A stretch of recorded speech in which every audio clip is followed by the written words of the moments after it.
this week also it has been announced that our global obesity measurement has gone past 1 billion people.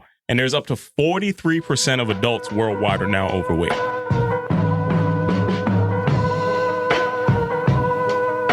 What's going on, fam? This is KR Jones of the Off the Strength podcast, and I am here to tell you to like, listen, subscribe, and if you're feeling freaky, visit offthestrength.com. That's where you can go and get more information on us. That's where we can link, we can build, we can connect, and let's make this thing work. You ever had to change up your situation as a trainer in order to fit in a little bit more? Hell yeah, nigga. Talk about it, man. When I first got to Equinox, I had the cruddy fro, right? The cruddy fro? Cruddy fro. I can't endorse that. I don't know what it's called. What are we coming you in know with? when people get the brush and they mat it around a little bit to make it all curly? It's called the cruddy fro. It started in B-More. It was like a real thing. So I had that, and Ron is my barber. You know Ron. I went to Ron. He was like, man, we got to wash this, fam. So he washes the hair, then he blow dries it. So now I went from the short compiled 4C curl cruddy fro to the straight. Like I had a Cat Williams. I legit had like a silk press. You had a blowout? I had a blowout. So in this moment, like when you have black hair, like you have to do something with it. It has to be braided or whatever the case may be. Fam, I ain't know nobody who braided. I didn't know who I could go to. I just got this job at Equinox. So it's like, do I go in there looking like Cat Williams? Or do I just say, man, just cut that shit off, bro, and just give me a fade? And I got the fade, man. That was it. So it could have been Pimp Chronicles while you was training. That's really what you could have brought out. But I was like, these white people ain't really going to go for this silk press right here. I don't know how many closes you're going to get with that. That's what I'm saying. Probably not going to be the one. So I went with the fade, and then that's when everybody thought I was a convict. So, yeah, it is what it is, bro. You know, it's either you going to be a pimp or you're going to be a felon. What's good, everybody? What's good? Welcome back to yet another episode of Off the Strength, where we give you the inside look into all things wellness culture. I'm a trainer called Tony, and of course with me, I got a gentleman of extraordinary league. KR Jones is in the building. That's right, folks. We are back. And ladies and gentlemen, boys and girls, listeners of all type from near and far, you are now in store for a treat because it's the return of the variety show. That's when we give you our best foot forward. So hopefully you take your best foot forward. You do that two-step, that tango, whatever it is you need to do to make it on through the week with the best goddamn wellness information available. Yay! Brother Jones, what's going on today, man? What's the word, bro? How you feeling this week? I am exhausted. Why are you so tired, with man? With a capital E. Talk to me. What's going on? E. The tank is on E, man. I've been in jury duty. Okay. And that's all I can say about it. Why? Yeah, okay. I understand. Why is it so strenuous for you? Civic duty don't pay well, right? First and foremost, this little $40 a day ain't enough. That ain't even my hourly rate. That's not even, you can't even get the throat and some good ass for $40, Tom. I don't know what you're talking about, but again, this is not helping the earlier story. I'm just letting you know, the inflation has taken that a little bit higher. You can't even get a nice lady of the night for $40 no more, Tom. I don't know when you could do that. At any point in time back in the day, you in get my a little life, something nice for $40. Never have I ever, but I don't judge. You go, you do what you will. Not to say that I've been there either, but just saying that times have changed. And with that, man, my civic duty has been kicking my ass, bro. The judicial system is too damn slow. It is very dramatic. Like, I feel like I'm in an episode of Law & Order every fucking day, bro. You walk into the room. Special Victims Unit. I'm waiting for Ice-T to pop around the corner any moment now. You know what I'm saying? The body was found down the street. Like, all right, bro. Thank you for that vital information. So that's been my week. It's been exhausting. It's been a 9 to 5. I'm showing up. I'm going through metal detectors. I got to check in. I get lunch breaks. I hate it. That's really what it's all been about. Sorry to getting you jammed up over there, man. But at least you're on the right side. I am actually not jammed up. I'm about to say. I am on the other side of the law. See? That's why they picked me. It ain't many of me on this side. It's oh yeah, we need him. For sure. See, this is all I'm trying to paint the brighter picture for. The silver lining in the situation is you could be going to the courtroom for a whole different set of situations. As long as they know I am a law-abiding citizen for now. Yeah, you're doing what you need to do, and that's what I got to salute in that story. Thank you for recognizing and seeing me as that. How's your week, brother? My week has been a lot less calm, or a lot more calm than yours, apparently. But it was also filled with some ups and downs, too, man. I feel like I am getting into the peak season for this new wave of education that I'm going through in life. Okay. So there's a couple of new entrepreneur classes that are starting up this week that I am definitely looking forward to touching down into. But a lot of that comes with some ups and downs as you're starting to do this new learning process and still trying to maintain the other areas of life. Man, it's a lot going on. Yeah. You know, so still trying to do that, still trying to find my wellness practice and my regime while juggling all the other things that life has to offer. It's brought on some very questionable times, but I feel like towards the end of the week, Brother Jones, put all the energy and effort into the best foot forward. And I think we had a pretty solid Friday that, set off the rest of what the weekend would be. And I said, you know what? Hey, incrementally getting these small first downs instead of just playing for the end zone every single time is starting to add up, man. And I had to take some pride in that. So I think overall the week was good. Solid. Hell yeah, man. And, thinking through that, talking about those small victories, things of that nature, I wanted to go back to just appreciate how that wasn't always the case that I've tried to follow throughout life. A lot of times because, you're trying to overcome circumstances that are insurmountable, you think you got to go, it's 4th and long every single time. Every time I'm swinging. Yeah. Going for the end zone. You got a 3-pointer as soon as you come across the foul line, half-court line. As soon as it's inbound. Yeah. It's up. You're just doing whatever you have to do. That shit is exhausting. And not to mention, it also puts exponential pressure on whatever your individual exploits are. So I wanted to ask the professional this week. I wanted to come into that. And Kyle, I know that you have seen and witnessed some of those small first downs and the attempts that were just completely only on the side of going for the end zone every single time. In your own personal practice, how have you evolved and put that throttling to practice, so to speak? So how do you know when to appreciate the small victories as opposed to go as hard as you can for that, ultimate win the game kind of scenario?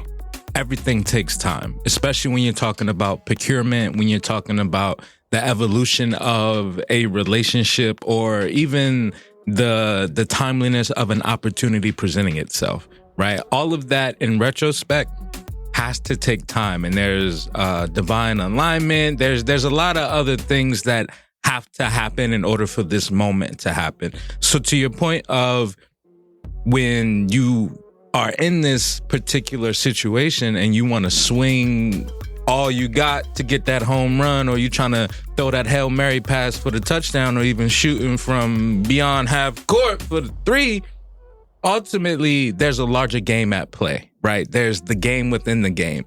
And what I've learned to understand in that moment is it takes time, right? And that's when you rely on the reps you put in, the skill set that you've built over time to maneuver within that situation. So when that defender comes, you know how to get around them. You can be more evasive. You got this laundry list of skills in the tool bag that you can just kind of maneuver through.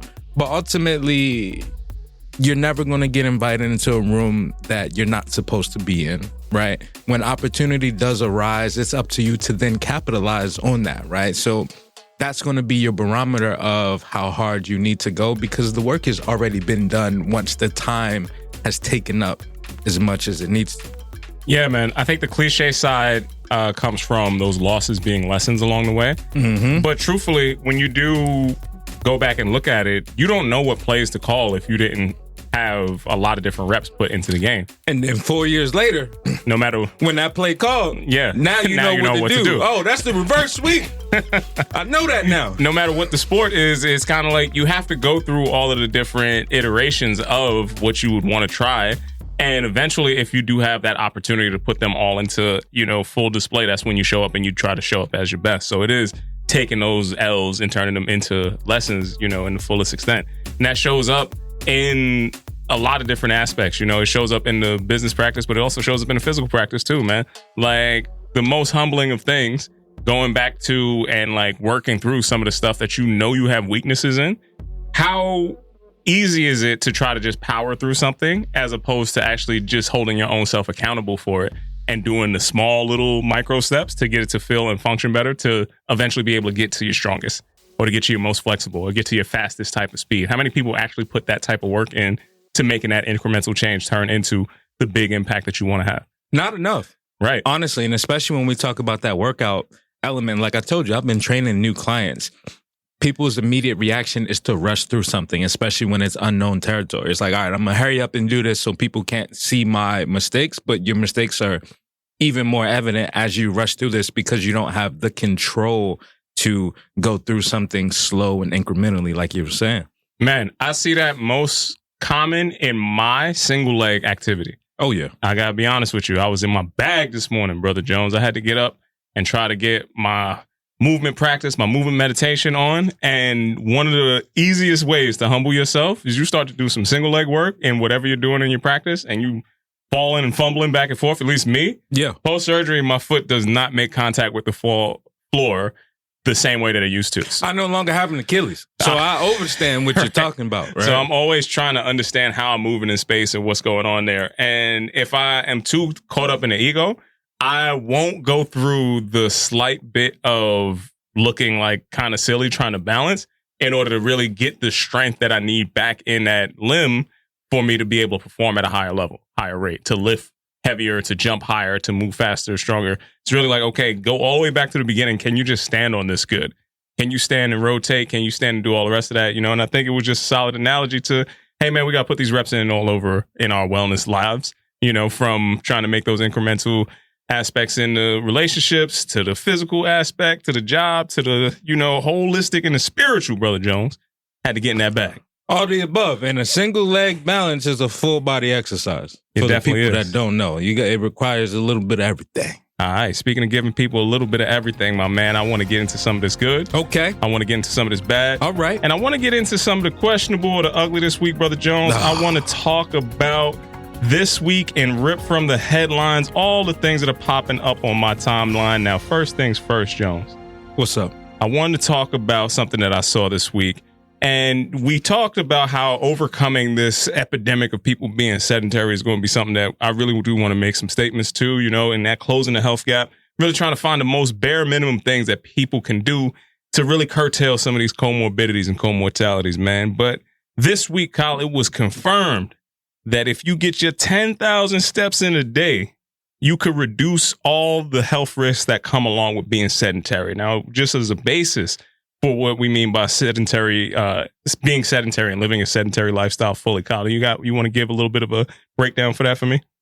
Sedentary is just someone who is not active, right? You sit on the couch, you sit at work, you sit when you drive, you aren't up and going out of your way to do any type of sweating for at least 30 minutes a day in the intentional exercise sense. Okay. And some people out there, Kyle, their sedentary lifestyle starts with people sitting for 10 hours or more during the day is now a new definition for that. You sitting for at least 7 at work. More than half of the day, if you're in the chair, you are in this sedentary population. So the University of Sydney conducted some research and they found out definitively. Now, there was always speculative about, these wearable devices trying to get you to move a little bit more, but they definitively showed that 9,000 to 10,000 steps a day will have significant impact of knocking down some of the health issues that you come along with, right? So if you even do half of the amount, 5,000, you get half of the benefits, Kyle, by knocking some of the stuff down. So if you meet all of these guidelines, you can get somewhere up to 40% of your health benefits from just stopping the things that cause, again, chronic conditions. Almost 40% of those can be eradicated just simply by you walking. What's your thoughts on hearing some of this, Kyle?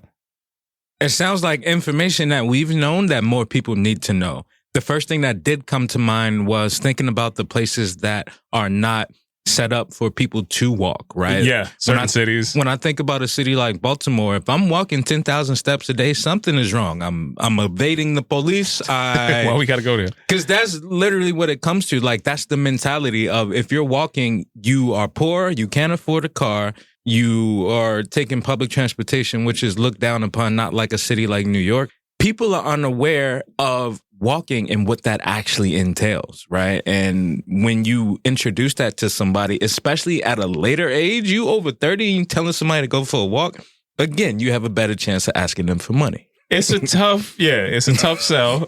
Fortunately, I know that entirely too much. But Kyle, this week also it has been announced that our global obesity measurement has gone past 1 billion people. And there's up to 43% of adults worldwide are now overweight. Yeah. When something is that critical, when we hit that much, it's almost half of the world is in this category. Yep. if you could do the bare minimum, you could change yourself out of that category. That's why I had to put that into like, okay, we got to raise the level of alertness here. We got to talk about this a little bit more. And hopefully somebody out there will pay attention to some of the stuff that we're trying to push on this great platform, my friend. Maybe if you put a chip in your brain, you know, that's going to activate your ass to get up and walk like a robot, you might do it. If you have to sneak it in, man, sometimes you got to get people out there, bro. So I just want to put it out there so you know what exactly is coming down the line, Kyle. Speaking of what's coming down the line, now, Kyle. Okay. If I say the word Ursa to you, what comes to mind? Famously, we talking U.S.H.E.R. That's Ursher. Y.M.O.N.D. You know, that's a little bit of a branding opportunity right there. That's, for sure. That's Ursher Raymond. No, that's not the one that I was talking about. Got it. That's what Lil Jon called him on the Lovers and Friends remix. I got it. Ursher, baby. Okay. So if I spelled it out for you, the IHRSA. I was way Ursher, off. Okay. What would you think that stood for? International Sports and Recreation Alliance. So some of those words were there. It's the International Health and Racket Sports Association. Oh, yeah, right? that part. Okay. So it is essentially a fancy term give to the lobbying body that really oversees all of health and wellness like facilities. Yes. Right. So at a world scale, it literally is the governing body for health and wellness. If you're talking about on the actual the industry side of it, right? Yeah. So because they have some name recognition issues, and a lot of people who are inside the industry probably wouldn't know what the governing body is called. No chance. They decided to rebrand, and they're going to now just be known as the Health and Fitness Association, Kyle. Now, the reason why I want to put this at the forefront of what I want to talk to for any kind of health and wellness professionals out there, if you don't know what your governing body is, how do you know how to advocate for yourself? How do you know how to benefit from some of the things that they definitely will be putting into their directions for lobbying? So like during the pandemic, if you were a gym that was forcibly closed, there was a governing body that negotiated how much money you would get to keep your facility open, or you could apply for different types of loans and things of that nature. And there was a whole governing body that had that task to negotiate for you. Now, if you don't know that body, how likely are you going to be able to get some of that money? Not likely at all. And how likely, Kyle, would you say that there is going to be people from the communities that we serve be on that governing body? Definitely 0.0%. And this is why I need to bring these kind of things up, because, again, I want to give you the inside look into all things wellness culture. So hopefully we move these things forward, Brother Jones. Now, it wasn't all doom and gloom this week. I saw a couple things. Looks like, people are really starting to tap into this healthy eating side, man. And it looked like year over year, sweet greens grew about 24%, and the brand Kava, which is a little bit more Mediterranean kind of flavor, grew over 60% in popularity. What's your thoughts on healthy eating becoming a better trend? It's one of those things where healthy eating is so subjective, because yes, this is better than our traditional McDonald's, Burger King, things of that nature. But at the end of the day, nothing is more healthier than you preparing your own meal and knowing where that food comes from. When you deal with large companies like that, like, they trying to make $1. And we've known out of 15 cents Sweet Green to have to switch up their products that we thought was healthy already. And apparently it ain't. So the rebrand, man. Healthy eating is very subjective depending on who you are. I'm happy we're making better food choices. There we go. I mean, hey, listen, the big companies are only getting bigger, Kyle. Last thing I want to report on and touch down on is that Orange Theory Fitness and Self-Esteem Brands set to merge this week, and they raised about $3.5 billion in new business as they made the announcement for this. Now, Esteem Brands might not be familiar to you, but do you know Anytime Fitness? You've seen those before. That's more of the popular one inside of the Esteem Brands. But combined, Kyle, again, these two companies will be equal partners, and they are going to be forming, again, somewhere north of $3.5 billion in sales with their now 7,000 combined new locations.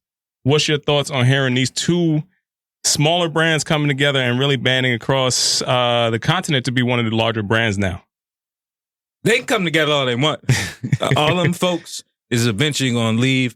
And I'm really curious to know what they do with all that goddamn data from Orange Theory. Well, that's one of the most lucrative things to come in here with, Kyle. So I bet it is. When you look at the size of these locations now, where you're getting somewhere up to, they might go over 10,000 locations in the next, let's say, 3 to 5 years.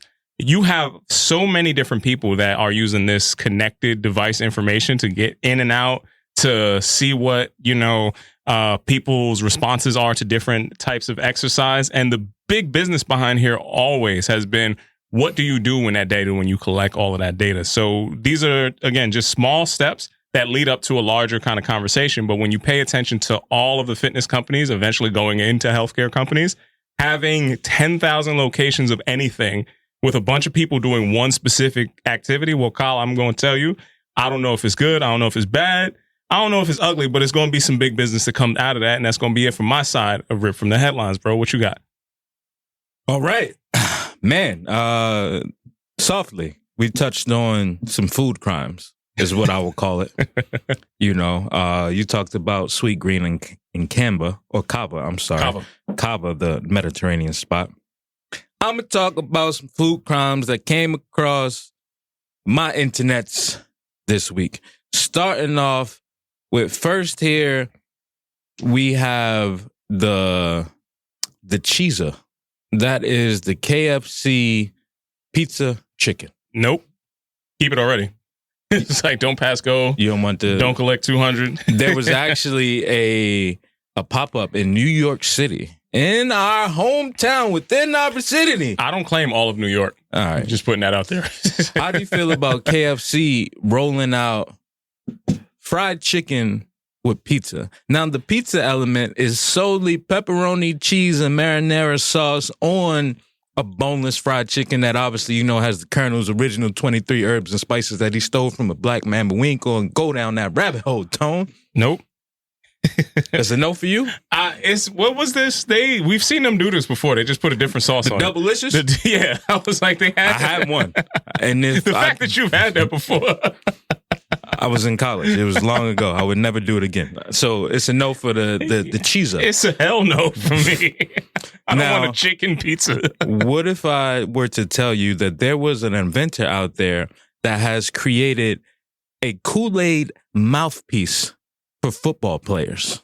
I mean, listen, it's a little bit of everything for everybody, bro. I don't get it. Your I don't know why. mouth guard is something that you use for contact to help prevent concussions or any type of other injuries that may happen on the field. But if someone were to say, hey, there's a lack here and we need to put some flavor in this, and the flavor is grape or purple, depending on where you grew up, mouth guards for your athletic system. You know how you find out like 5 years from the time that something's introduced? Have you been affected by mesothelioma? Exactly. Call this number now.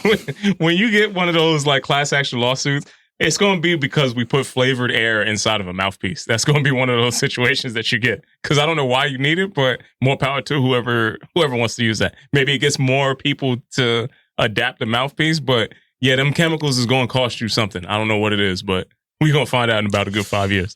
So we're going to slide out of that. We're going to slide into something else that's a little bit bad, if you will. First thing that came to mind, when you think of someone who is getting this new popular veneer surgery, if you will, right? When you're getting the new grill, the new teeth, how would you feel about someone then going through anesthesia to not only install a new set of teeth, but get tatted at the same time? I don't think there's any rules anymore. So I feel like... Because when you think of anesthesia, it's typically for some surgery, something in, medical field. But nah, fam, I'm just getting a new full body ink tattoo and veneers at the same time. And now I'm going under anesthesia to do such. I don't know what self-respecting doctor is doing the slash for this.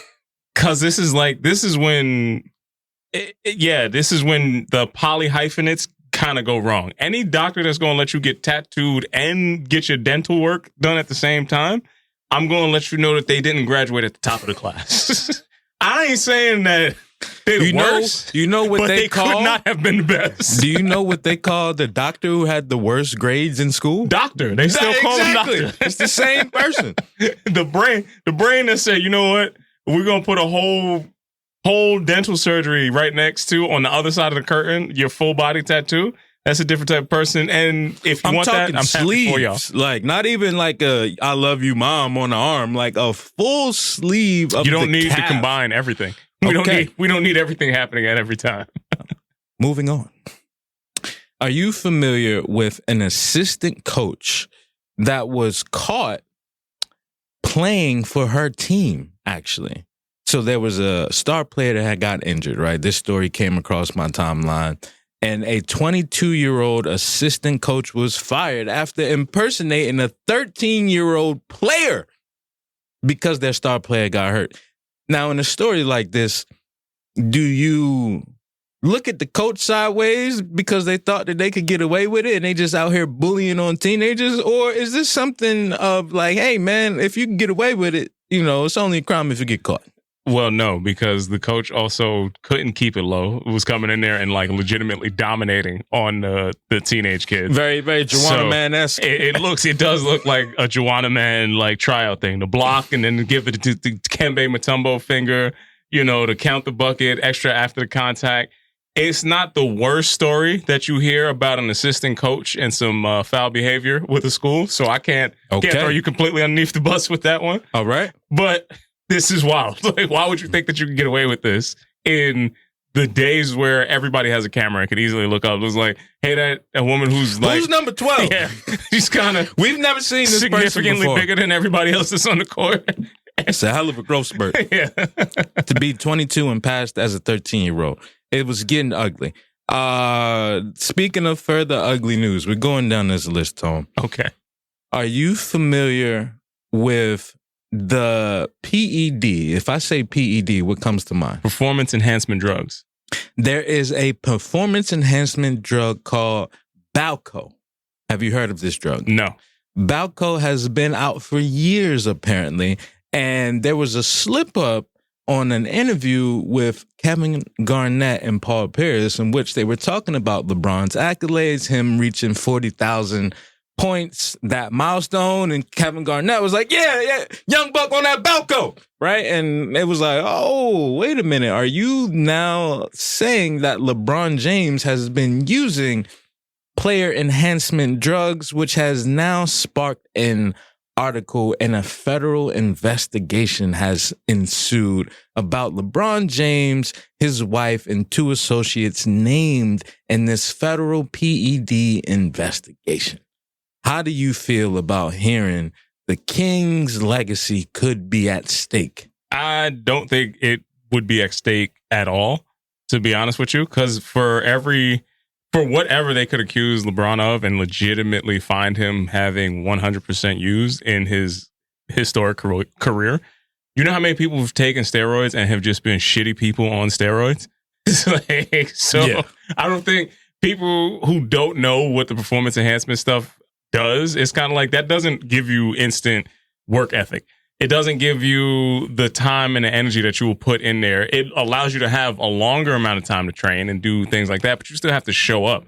And I know a lot more. Is it not an enhancement still nonetheless? I really know so many people who will take that same route and not give you that same result. Yeah, results may vary, for sure. So it's not enough for me because, again, no matter what you're taking, you still have to show up and put that time, energy, and effort to get that type of result to actually show you for the long time. And I like a long-term athlete with minimal amounts of injuries. Like, yo, this dude is near 40, in his 40s, whatever the case may be.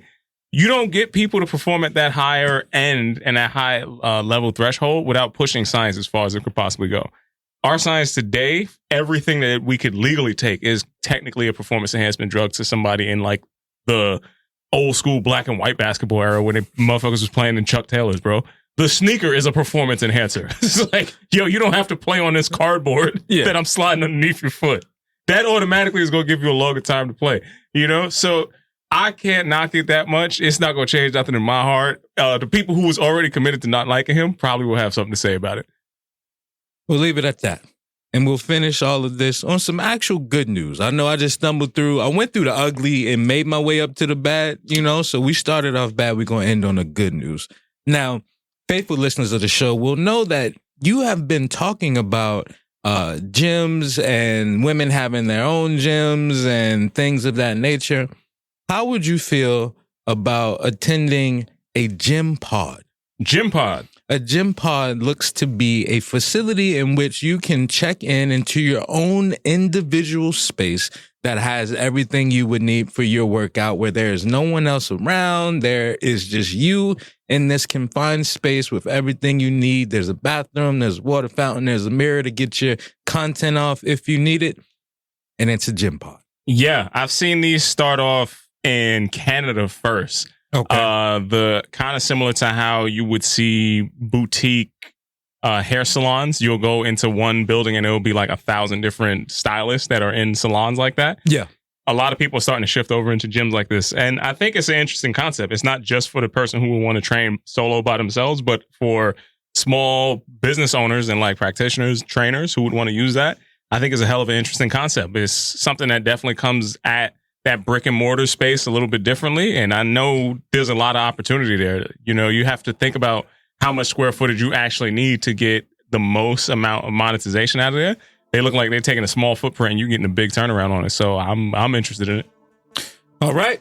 We're going to leave that and we're going to transition into our Raising the Bar segment this week. Let's go. Ladies and gentlemen, boys and girls, listeners from all type, from near and far, you're now in store to raise your bar. Brother Tone. Yes, sir. Now, this week I have taken a dive into a little documentary. This documentary was called The League. And The League was telling the story of the Negro League baseball teams, right? Now, when I say Negro League baseball team, what comes to mind when I say Jackie Robinson era, pre Jackie Robinson era, but like, you know, just getting into extreme racism happening while black people were trying to play baseball. 100%. You know, now I will have this little anecdote of back in the late 90s and early 2000s, there was this reemergence of Negro League memorabilia. You remember, like, everybody had, like, the jerseys and, like, the hats. They still push it every Black History Month. They try to get you to get that. But it was really, Negro like, Yankee team. It was prime jersey wearing time. Mm-hmm. And the Negro League, it was in that same hodgepodge, if you will, of like Fat Albert and Platinum Fubu. Like, I feel like it was just extra blackness being portrayed in streetwear, if you will. Yeah. Now, I personally had one of those jerseys. I had the jersey with all the teams on there. It was like white, and then the teams was around. You had the Negro League logo. I had a couple of the hats, if you will. And it took me down this tale that I talked about before. Faithful listeners of the show will know, but in undergrad, I had a psychology of sports class. In my psychology of sports class, my white-ass professor was like, baseball wasn't prevalent in black communities because it was a father-son sport. And I was like, hold on, fam. That sounds so wild. I was like, let's take a TV timeout, right? Like, he said this. Like, I can't make that up. That's why I always bring that up. And I'm like, fam, you're drawing this wildly inaccurate depiction of the black family infrastructure, let alone like all the other problems encompassing that people don't have access to, right? When you think about black populations, especially back then, the city infrastructure, it wasn't designed for you to just have a baseball field to go to. It was everybody on top of each other. Take this basketball court, y'all niggas go play over there, right? Like, it was not a place that was designed for people to have a space like a baseball field, let alone the cost of paying for bases and bats and uniforms and all these other things that you need as opposed to just a basketball to play this game, right? But I digress. So, talking back about this Negro League documentary, right? It was really focusing on the creation and the development of the Negro League. So they were walking through the Jim Crow South, the Great Migration up north, the social economic strife of the looming Great Depression that was right before this. This was end of 1800s. We're talking going early 1920-ish before, you know, the Great Depression in 1930. So it talked about black players being on prestigious schools like a Syracuse, and it was one player for all of these, you know, PWI places, right? It's like, oh, we got a team, but you know, Jim Brown over there is the only one we got, right? So I'm looking through this documentary and I'm like, yo, this is wild because they're unpacking all of the nuances that Black people contributed to the sport of baseball, right? Now, when I say that as a blanket statement, Tone, what would you think the Black people contributed to baseball as a sport? I don't know. I'm not really too deep into baseball, especially the history of baseball. Was your father in your life? He actually was. Myth debunked right there. No, yeah. I get that. And for me, it was interesting because when you look at a sport like baseball, it's not timed. It's one of the rare sports that isn't timed, like golf or a tennis for that matter. And it was traditionally a very slow sport, right? It was people running bases, people hitting the ball, and that was it. When Black people got into this sport, Tone, there were things that they added, such as bunting, base stealing, overall fashier styles of play, right? There was a famous pitcher named Rube Foster. Rube Foster is credited with the invention of the screwball. The screwball was a type of pitch that you would throw to obviously get people to strike out. He threw 7 non-hitters, which is like unheard of, and his stats could be compared to that of like a Nolan Ryan, who was in the Baseball Hall of Fame, right? When you think about these contributions that Black people have added, it really got me down to this idea of creativity being birthed from restriction that we talked about before, right? Like the Negro League was only as dynamic as it was because they weren't accepted into what traditional baseball looked like at that time. And when you get into people base stealing, people throwing behind the back passes, like imagine and1 of baseball before there was and1, right? Like you've got people that are stylistically changing this game, and they were the first ones to have an all-star game. So when you think about the Negro teams, they had the East and the West teams come together. They had an all-star weekend. That was an event that even white broadcasters at the time had to cover because of how dynamic it was. So as I'm sitting here going through this and I'm looking at it like, damn, like the Negro League was a league that was built because someone said you can't have this. And it took me to this concept of not asking for a seat at someone else's table, but instead building your own table, right? I don't know, this is something we've talked about before. Now, Brother Tone, being as though that you've had the pleasure of not only sitting in many tables, but also building your own, what have you found to be more fulfilling and why? I think there's benefit to doing both. And the reason why I would see benefits to doing both is I don't know if you learn the skills to build your own table, to make it a sustainable table, if you don't have understanding of what the infrastructure needs to look like, it needs to be. And ultimately, at the end of the day, I don't know if you gain the biggest benefit from the time, energy, and effort of your work if you are not represented in some way inside of the ownership of your work. So there's merit to both sides. And I will say that it really depends on where you are in your level of execution. Like if you are somebody who is going to exist as, let's say, talent in most situations, and there is a ton of benefit from that, and there's a ton of need from that. And at the same point in time, if you're solely reliant on that, you might not have all the pieces that you need to build out infrastructure to actually be supportive of that talent, right? So you might have to offset that with what does ownership need to look like. But if you're coming into it with that knowledge and you know what the end goal is, I think you can build into a sustainable entrepreneur side, right? And that's not even something I'm saying with a ton of confidence. I'm literally in the middle of that shit.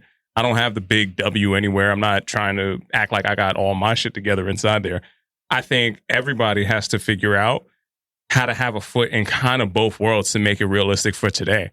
Because you, at least as what I'm seeing the working class look like today, if you are in the working class, you're probably going to have some type of entrepreneurial aspect to your bag of tools. And if you don't, you're not planning on being sustainable in this future. So I really do think knowing how to make your own table is great, and being around people who have built a whole damn furniture store probably gives you the best understanding of how to build, what you need to do to be sustainable in the future. Sounds like you're batting on both sides of the plate, Tone. I switch hit, man. In the best sense of that.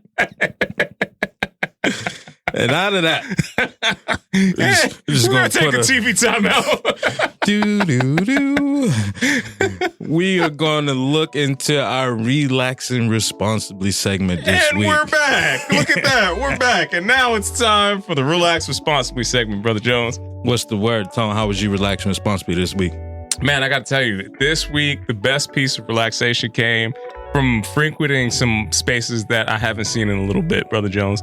So I was riding around, got my single speed bike back out. Yep. I feel like it was something that I needed back in my life because I was only on my gravel, and that's a different type of ride, different type of intention. Speed is a little bit different and everything else. So getting a couple of these spring adjacent days together and getting a chance to get on a slower bike, taking a little bit of a slower pace, I got to ride around the neighborhood a little bit, and I got to check out a couple of things. One, I pulled up to a good watering hole, nice little spot that I unfortunately found out is going to close down soon. Damn. But it's a place that kind of... We can never have nice things. We can't, man. But everybody knows your name when you pull up to the situation, right? Hey, Tony's here. Hey, he's back. What's going on? He's like, yo, we close next week, but we happy to see you here. It's craziness. And on Surreal, just pulling up and kicking it with some of the people that, appreciate some of the stuff that you do outside of why you know them. Yeah. So I'm at this bar, and the people at the bar are all talking to me about biking.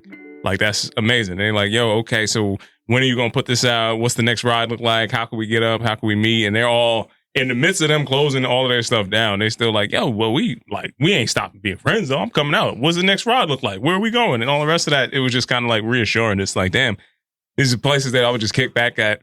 People want to still come out and, pull up and see what's coming on this year, man. So they looking for and expecting some of the stuff that we already been planning on, man. So I'm happy to see that, and I always find that relaxing.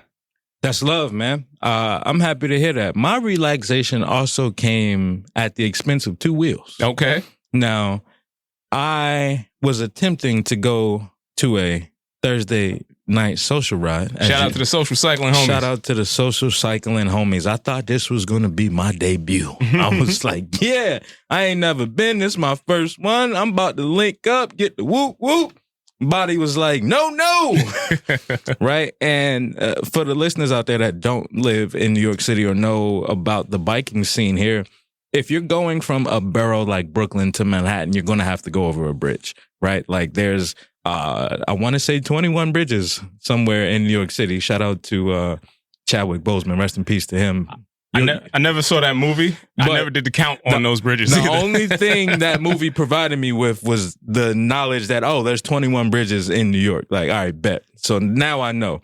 Comfortably, I've only biked maybe 6, 7, a fair amount of them we've been over. Yeah, not all of them are rideable. Not all of them are rideable, but the ones that are, ain't no joke. You for sure gonna get some work in just thinking of you're on a bridge that cars also travel on, right? So there's going to be an incline. And I hit that incline and my body and my calf specifically busted out into a solo, brother. Like I'm talking straight falsetto. It was screaming, I need some help. And I was like, in that moment, I then realized that I wasn't making it to this Thursday night social ride, right? And simultaneously, I also realized that I am listening to my body at an all-time high. Our communication level is so strong that my calf can sing a solo, and I can immediately know I got to get my black ass home. So the relaxation came from realizing I couldn't link with the homies. I had to ride back to the crib, and I had to take another bridge to go back to the crib. And going sexy pace on the bridge was one of those things where you just get to see the city at night, man. Like you said, you get a string of those spring days together and you realize like, damn, like this view is the view that people love to see in movies and films, like all of them drone shots of, cars moving and flashing lights. Like in it. This is it. Like I am in the moment. I'm on the postcard right now. And being on two wheels in that moment allowed me to relax despite my calf muscle singing that solo and let me know that I ain't as young as I thought I was. Sorry, man. I too had one of those moments where I listened to my body. It was when we rode right past my house and I was like, yeah, I know what the rest of this looks like. So I'm just go ahead and make this turn. 2 words. I'm gone. You know what I'm saying? Cut it. I'm out. I was like, oh, I live on this block? Yeah, this is when I'll see y'all later. I had a run like that. When the run crew, we ran past the crib one day. The only thing that stopped me was I still had stuff at the place we started at. But had I not, hey, y'all, I'm holler at y'all. I would have dipped right into the crib right there. I was like, if we go past my house, just know that that's the end of my ride. If I would have had all my belongings with me, that would have been the end of my run, Well, I guess out of that, brother, we can only look into the hopeful, man. What you hopeful for this week coming up? Man, I am hopeful, Kyle, that, like I mentioned, the education continues to go forward in these entrepreneurial classes that I'm tapping in with. I'm hopeful for the synergy that we've started with the Parks Department to keep growing and keep moving going forward, especially coming into some of these more spring-like months. And I'm hopeful to get out with the good brother KR Jones, and we got to tap into the deep spiritual journey, my man. I'm hopeful for that to come up pretty soon. That part. Man. What about yourself, man? That's beautiful. I am hopeful that anyone listens to this or hears this or shares it with someone else, you take the opportunity to build what you need yourself, because your needs will never be prioritized by others. That's my hope. Man, all right, Brother Jones, since we're sharing this hope, we touching down live on the block of the rock. That's right, we're coming here live at Newsstand Studios. Kyle, if the good people wanted to catch up with us at Newsstand Studios and then with us, individually, where could they turn to find us? Man, you could visit us. And back. You can visit us at Instagram. Damn it, Tone. You can visit us on Instagram at @offthestrength_. Or if you're in the greatest city in the world, that is New York City, you can come on down to Rockefeller Center where you could visit Newsstand Studios. Or on Instagram at Rockefeller Center or Twitter at RockCenterNY. That's right. And again, we are brought to you in part by the good folks at Newsstand Studios. We got Hassan Insane checking us down, making sure the dial tone is sounding right. I know he said he's coming back in with a lusty day soon, my man. I know it's coming back. Lusty Nights in Brooklyn at an undisclosed location. You got to make sure you tap in with him. Make sure you come in and check us out, because we definitely going to pull up to that spot and see what he got going on in that, that Brooklyn street. Yeah. Overlooking the riverside. You know what I mean? And of course, we are also in association. We've been produced with Bryant Perkins at I Did That Productions. Brother Jones. What's the word? You got anything else you want to leave the people with? Absolutely not. Nothing they got to pay for. All right. Once again, it's been another fantastic episode of Off the Strength from a trainer called Tony. KR Jones. Peace and much love to everybody out there. Until next time, we'll see you soon. Peace.